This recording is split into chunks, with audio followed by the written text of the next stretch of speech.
በዛሬው ዕለት ቅዱስ ቁርአን ተቀዷል። በአክሱም ሙስሊሞች ላይም ከፍተኛ ድብደባና ከፍተኛ ጥቃት ደርሷል። ይህም ሁሉ የሆነው አክሱም ውስጥ ነው። ይህም ጥቃት ወይም ደግሞ ድብደባው የሚያጋጥመው ዛሬ ማለትም አርብ ሚያዝያ 2 ቀን 2018 ዓ.ም የጁማ ሰላት በመስገድ ላይ የነበሩ ሙስሊሞች ላይ እንደሆነ ተነግሯል። ዛሬ በአክሱም ሙስሊሞች ላይ ምንድነው የተፈጠረው? በከፍተኛ ሁኔታ መነጋገሪያ ነበረ። ወደ 8 የሚደርሱ ምዕመናንም ጉዳት ደርሶባቸው የሕክምና እርዳታ እየተደረገላቸው እንደሆነ እየተነገረ የሚገኘው አክሱም የተለየ የሚያደርገውና ለሙስሊሞች መስጊድ የሚከለክልበት ምክንያት አሳማኝ አይደለም። አሰላሙ አለይኩም ወራህመቱላሂ ወበረካቱ። ዲ ቻናላችን ቤተሰቦች እንዴት ናችሁልን? ዛሬ በአዲስ ቪዲዮ መጥቻለሁ። ለዛሬ ይዤላችሁ የመጣሁት ቪዲዮ በትላንትናው ዕለት በአክሱም ከተማ እጅግ አሳፋሪ የሆነ ነገር ተከስቷል።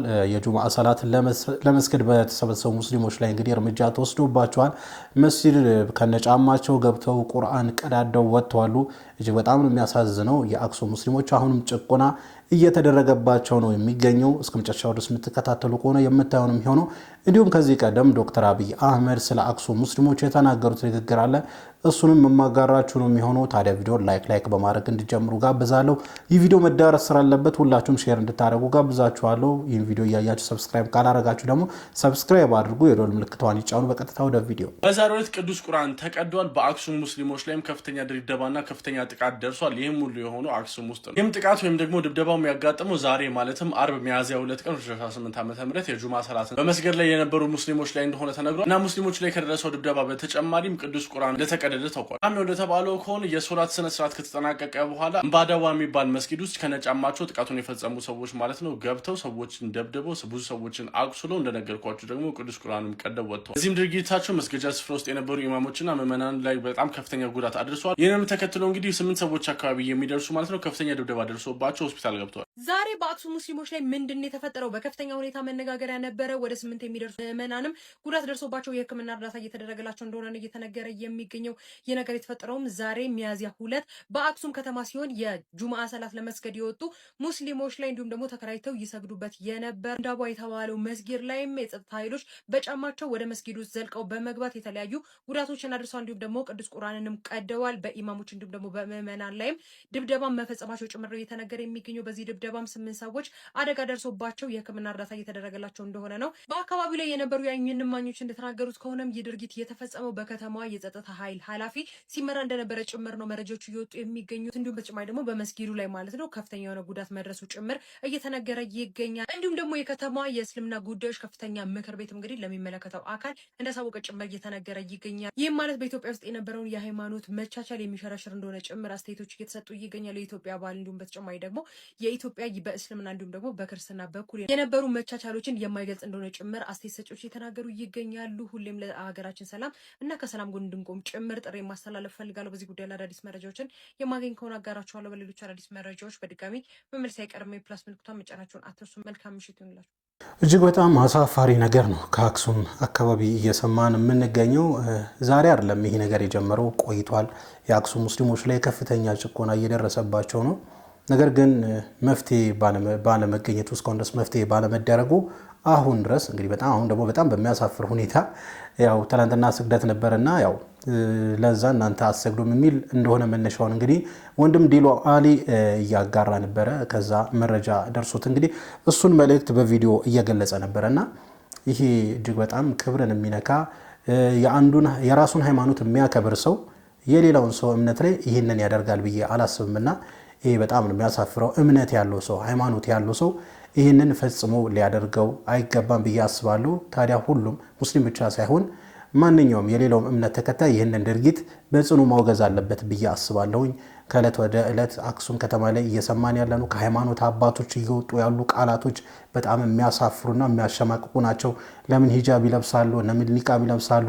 ሂጃብ የሚለብሱ ከሆነ ከዚህ ከተማችን ይውጡ። ከዚህ በፊት የሰማናቸው በጣም አሳፋሪ የሆኑ ንግግሮች ናቸውና እነዚህ አይነት ነገሮች መታረም አለባቸው፣ እልባት መስጠት አለበት ብዬ አስባለሁ። የመንግስት አካላትም በዚህ ጉዳይ ላይ መፍትሄ ሊያደርግ ይገባል። አለበለዚያ ጉዳዩ ግን እየተመዘዘ ጥሩ ወዳልሆነ ጉዳይ ሊሄድ ይችላልና ስለዚህ እዚህ ጉዳይ ላይ እልባት ሊኖር ይገባል ብዬ አስባለሁ። ቀሪ ቪዲዮዎች አሉ፣ እነሱንም እንመልከት። መረጃ ለሃይማኖት ተቋማት ጉባኤና እንዲሁም ደግሞ ለመጅሊሱ እንዲደርስ ማለት ነው በደንብ ሪፖስት ኮፒ ሊንክና ሼር አድርጉ። ዛሬ በአክሱም የተፈጠረው ነገር ሁላችሁም ታውቃላችሁ። ከሰሞኑ ደግሞ ወላይታ ሶዶ ላይ የነበረው ነገር ታውቁታላችሁ። እጅግ የሚያስገርም ነው። ታዲያ ዛሬ ማለት ነው በአክሱም የጁምዓ ሰላት ተከትሎ በመስጊድ ስፍራ ላይ ማለት ነው ጥቃት ተፈጽሟል። እንዲሁም ደግሞ ቁርአን መቀደዱም እየተገለጸ ይገኛል። በአክሱም ከተማ ዛሬ ሚያዝያ 2 ቀን 2018 ማለት ነው የጁምዓ ሰላት ተከትሎ በጸጥታ አካላትና እንዲሁም ደግሞ ሲቪል በለበሱ ግለሰቦች አማካኝነት በሰላማዊ ሰጋጆች ላይ ማለት ነው የጅምላ ድብደባ መፈጸሙና እንዲሁም ደግሞ ቅዱስ ቁርአን መቀደዱም ታውቋል። ታዲያ በመስጊዱ ስፍራ ውስጥም የነበሩ ኢማሞችና ምዕመናን በዱላና እንዲሁም ደግሞ በድንጋይ በጅምላ መደብደባቸውም ተገልጿል። ይህ አሰቃቂ ድርጊት ተከትሎ ማለት ነው በከተማዋ ቤት ለቤት በተደረገ አሰሳ በርካታ ሰዎች ለእስር መዳረጋቸውን እየተገለጸ ይገኛል። በአሁኑ ሰዓት ማለት ነው በታሪካዊቷ የአክሱም ከተማ ከፍተኛ ውጥረት የነገሰ ሲሆን በተፈጸመው ድብደባ ዙሪያ እስካሁን ድረስ በከተማ አስተዳደሩም ሆነ በክልሉ መንግስት የተሰጠ ምንም አይነት ይፋዊ ምላሽ የለም። ነገር ግን እኛ ከመጅሊስ ምላሽ እንፈልጋለን። መረጃው የሀሩን ሚዲያ ነው። ለሚመለከተው አካል በሙሉ እንዲደርስ ማለት ነው የቻላችሁትን አድርጉ። ሪፖስት ኮፒ ሊንክ ሼር ያርጉት። መልካም ጊዜ። ትልቅ ስትራቴጂ ነድፈው እየሰሩ ያሉ አካሎች አሉ። ሙስሊሞችን ነው ደግሞ አታክ ማድረግ የሚፈልጉት። ለምን ሙስሊም የዲኑን ነገር ወደኋላ እንደማይል ስለሚያውቁ፣ ሞትን እንደሚመርጥ ስለሚያውቁ፣ ይሄ ማንም የማይደራደርበት ነው። ዱርዬ ይሁን አጭበርባሪ ይሁን ከዲኗ የራቀች ሲሆን ከዲኑ የራቀ ይሁን እቺን ሰበብ ነው የሚፈልገው ለዲኑ መስዋዕት መሆንን ያውቀዋል ምን እንደሚጠብቀው። ይሄን ስለሚያውቁ እነሱ የራሳቸውን ፖለቲካ ለማካሄድ ሙስሊሞች ልኮሳቸውን ይለኩሳሉ፣ እሳታቸውን እኛን ጋዝ ነው የሚያደርጉ። እኔና እናንተ መናገር ባለብን ሰዓት እንናገራለን፣ መጮህ ባለብን ሰዓት እንጮሃለን። ለሐቃችን ህይወታችንንም ቢሆን መስዋዕት እናደርጋለን። ያ ግን የሚሆነው ሰዎች ላይ ችግር ሳንፈጠር፣ ንጹሃን ህዝቦችን ሳንረብሽ፣ ንጹሃን ህዝቦች እንዲረበሹ ሰበብ ሳንሆን። ይሄንን እወቁ እህቶቼ፣ ወንድሞቼ። እስልምና የሌላን እምነት ተከታዮች ያከብራል። አያምንም እነሱ የሚያምኑትን፣ እነሱን ግን በሰውነታቸው ያከብራል። ይሄንን ማወቅ ትልቅ ነገር ስለሆነ من قتل نفسا بغير نفس أو فساد في الأرض فكأنما قتل الناس جميعا يالو الله جل في علا. عنديت النسون نفس منم يالبدلاچون منم يالدرسباچون اوكي እዛ አክሱም ላይ ይሄ ስለደረሰ ብላችሁ የሆነ ቦታ ላይ የሆነ እምነት ቦታ ላይ ረብሻ ብትፈጥሩና አንዲት ነፍስ ብትጠፋ ረብሻ ሊፈጠር አይገባም። አንዲት ነፍስ ብትጠፋ ምድር ላይ ያለን እንዳጠፋችሁ ነው ወንጀሉ ያለው። አማና በሃይማኖታቸው የሚጠይቃቸው አላህ Subhanahu Wa Ta'ala ነው። እህቶቻችን ወንድሞቻችን ላይ ግፍ ደርሷል። ይሄንን እንቃወማለን። የደረሰውን ግፍ አክሱም ላይ ይሄንን እንቃወማለን። ሌሎች ግን ሰሞኑን የሚያከብሩት የራሳቸው እምነት የክብር ስነ ስርዓታቸው አለ። የሃይማኖታቸው የሚፈጽሙት ነገር አለ። እህቶቼ ወንድሞቼ፣ በዛ በተለኮሰው ተናዳችሁ የማይሆን ነገርን የሌላ እምነት ተከታዮች ላይ እንዳትፈጽሙ። ግፉ የደረሰው አክሱም ላይ ነው። አክሱም ላይ ለደረሰው መጠየቅ ባለብን መልኩ እንጠይቃለን። ይሄንን እንዳትረሱ። አማና ለምን ራሳችሁን ነው የምትበድሉት? ማንንም አትበድሉ። አንዲት ንጹህ ህዝብ ላይ ችግር ብትፈጥሩ የምትጠየቁት በሩሃችሁ ራሳችሁ ናችሁ። አላሁ ረቡል ዒዛ በደልን ነፍሴ ላይ حرام አድርጌያለሁ እንዳትበዳደሉ ብሏል። በትክክል እንግዲህ ያው የሰማነው ነገር በጣም ስሜታዊ የሚያደርግ ነገር ነው። ያው በተደጋጋሚ እየሰማነው ስለሆነ ትንሽ እንረጋጋለን ብዬ አስባለሁ። ነገር ግን ሁሌም እንደ አዲስ ነው የሚሆንብን። የቁርአን መቀደድ ያማል። ሰጋጆች ላይ እንደዛ አይነት እርምጃ መውሰድ እጅግ በጣም ያማልና አሲያ አስተላለፈችው መልእክት በጣም ወሳኝ ነው ብዬ አስባለሁ። እንደዚህ ስሜታዊ በምንሆንበት ሰዓት ትንሽ ስሜታችንን መቆጣጠር ያለብን ይመስለኛል። ያው ፍትህ የምንለውን ፍትህ መጠየቅ አለብን። አክሱም ላይ ለተበደሉ ሙስሊሞች መጠየቅ አለብን፣ ምንም ጥያቄ የለውም። ነገር ግን ሙስሊም የሚበዛበት አካባቢ ላይ ደግሞ እዛ እንደዚህ ሙስሊሞች ተጨቆኑ ብለን ክርስቲያኖችን መጨቆን የለብንም። ይሄ እስልምናችንም ስለማዘን ማለት ነውና ማጆሪቲ ሙስሊም ያለበት አካባቢ እንደውም ክርስቲያኖችን በጥሩ ሁኔታ መኗኗር ነው እስልምናችን የሚያዘና አደራ ሌላ ነገር ለማድረግ በፍጹም እንዳትሞክሩ እስልምናችንም ይሄንን ስለማያዘን ማለት ነው። ነገር ግን አሁንም አክሱም ለሚገኙ ሙስሊም ወንድም እህቶቻችን ፍትህ በአክሱም ለሚገኙ ሙስሊሞች እያልን በተለያየ ሶሻል ሚዲያ አማራጮች ቲክቶክ የምንጠቀመውም ዩቲዩበሩም ሁሉም ያለውን ሶሻል ሚዲያ መጠቀም አለበት ብዬ አስባለሁ። አሁን ላይ ትልቁ ፓወር ያለው ሶሻል ሚዲያ ላይ ነው። በህብረት አንድ ከሆነን ትልቅ ነገር መፍጠር እንችላለን ብዬ አስባለሁኝ። እንግዲህ በዚህ ጉዳይ ላይ መጅሊስ እንዲሁም የመንግስት አካላቶች አፋጣኝ የሆነ መፍትሄ ሊሰጡበት ይገባል ብዬ አስባለሁ። አለበለዚያ ሀገሪቱ ወደ ሌላ ጥሩ ወዳልሆነ አቅጣጫ ሊያስኬዳት ስለሚችል ማለት ነውና በዚህ ጉዳይ ላይ ከዚህ በፊት እንግዲህ ጠቅላይ ሚኒስትር ዶክተር አብይ አህመድ ጥያቄ ተጠይቀው ነበር። በአክሱም የሚገኙ ሙስሊሞች መስገጃ የላቸውም፣ መቀበሪያ የላቸውም፣ ለዚህ ደግሞ መፍትሄ እንፈልጋለን የሚል ከሙስሊሞች ጥያቄ ቀርቦላቸው የሰጡት ምላሽ አለ። እሱም ቪዲዮ ልጋብዛችሁ። ሼክ አሊ የዋሽንግተን ኢማም በአክሱም ሙስሊሞች መስጊድ መስራት አልቻሉም፣ በጋራ መስገድ አልቻሉም። ኦርቶዶክሶችም መንግስትም ቢሰራበት መልካም ነው ያሉት ጥሩ ምክር ነው። በኢየሩሳሌም መስጂድ አለ፣ በዱባይ ቸርች አለ። አክሱም የተለየ የሚያደርገውና ለሙስሊሞች መስጊድ የሚከለክልበት ምክንያት አሳማኝ አይደለም።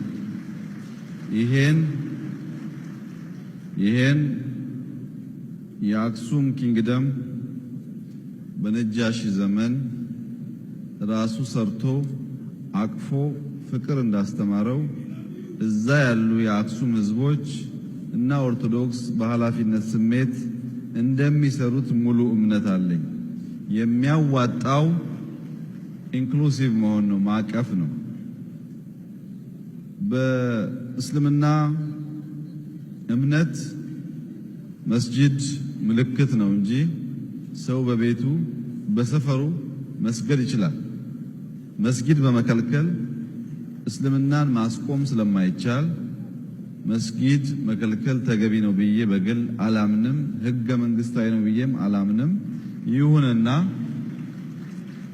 የአክሱም ክርስቲያኖች፣ ኦርቶዶክሶች ለሙስሊም ወንድሞቻቸው የሚገባውን ያደርጋሉ ብዬ ኃላፊነቱን ለነሱ መስጠት እፈልጋለሁ።